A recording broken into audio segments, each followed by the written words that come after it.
Welcome or welcome back if you're new. It's good to see you today. My name is Vix if you don't already know, and this is my channel, Goddess of Gore, where I like to talk about horror, thriller, fantasy and sci-fi books. Today I want to do a quick little tag video, the Love in the Books tag. I was tagged to do this by Crystal from Fibre Artsy in February, I think, but better late than never.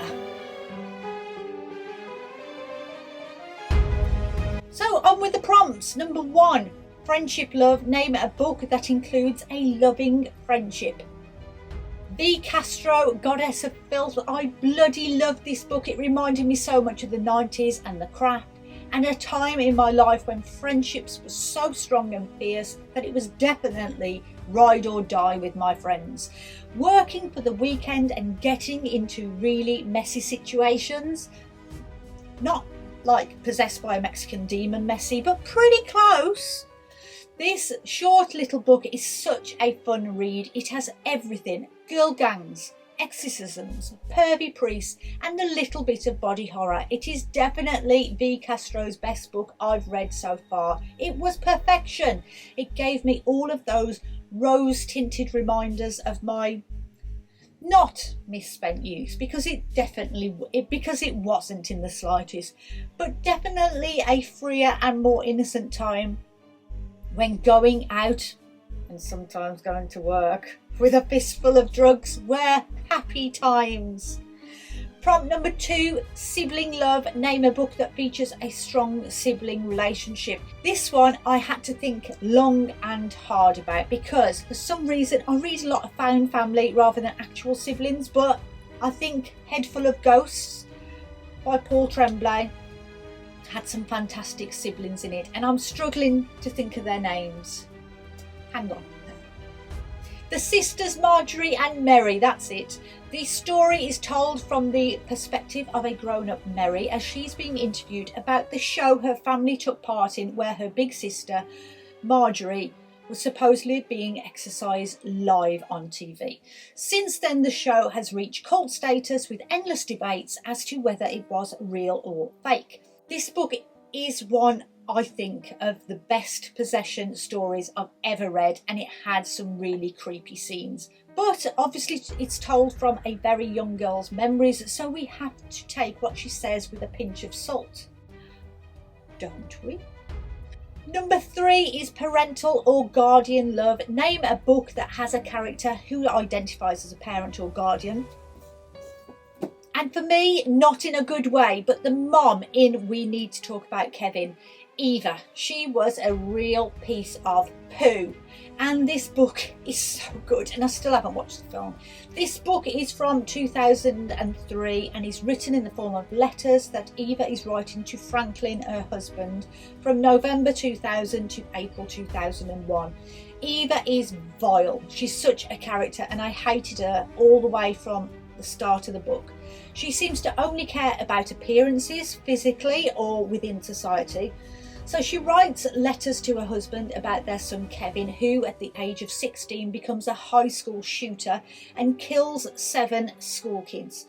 The book tells of the leading up and the aftermath of the horrible event and how it affected only her. I'm not sure that anyone else has ever got under my skin as much as Kevin's bloody mother, so she wins Parental Prize of the Year, as it were. Number 4, pet love. Name a book that features a loyal pet or animal companion. And can I have Samson in Slewfoot? He's a kind of goat-headed man. I'm sure you've seen him before.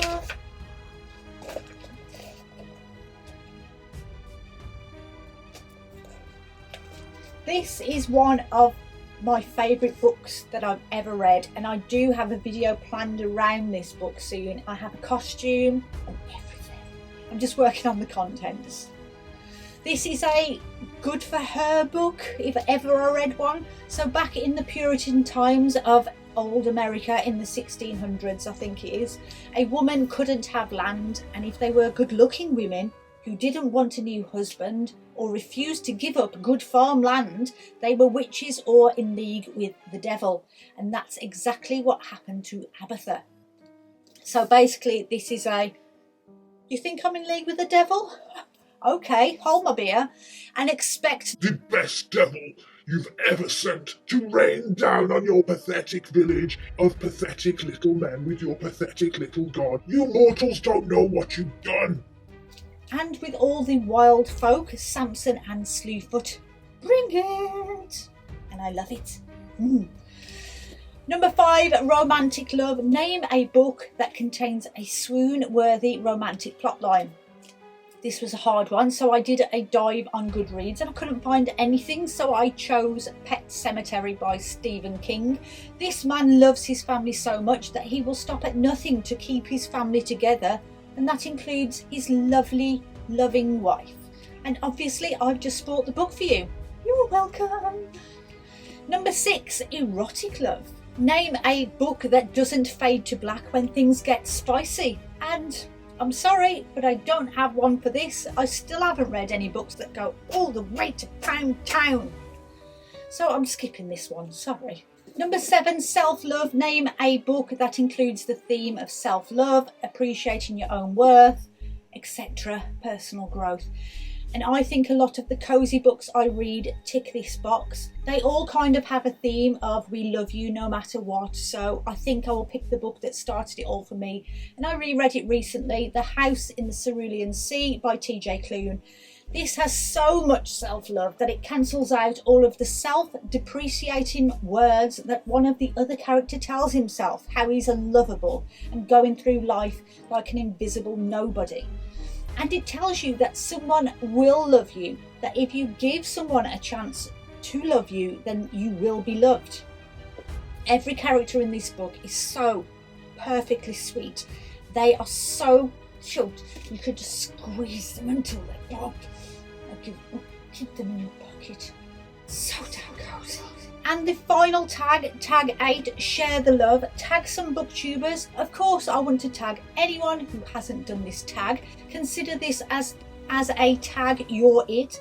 But I do want to tag 3 people who I know do tag videos, and I hope they haven't already done it. They are Sid from Storytime with Sid, Mindy from Mindy's Book Journey, and Adam from Art of...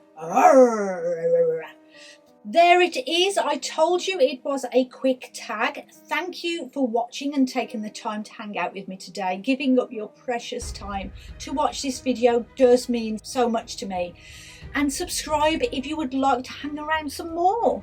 Make some good book choices this week, my friends, and I will see you all again soon. Until next time, bye-bye.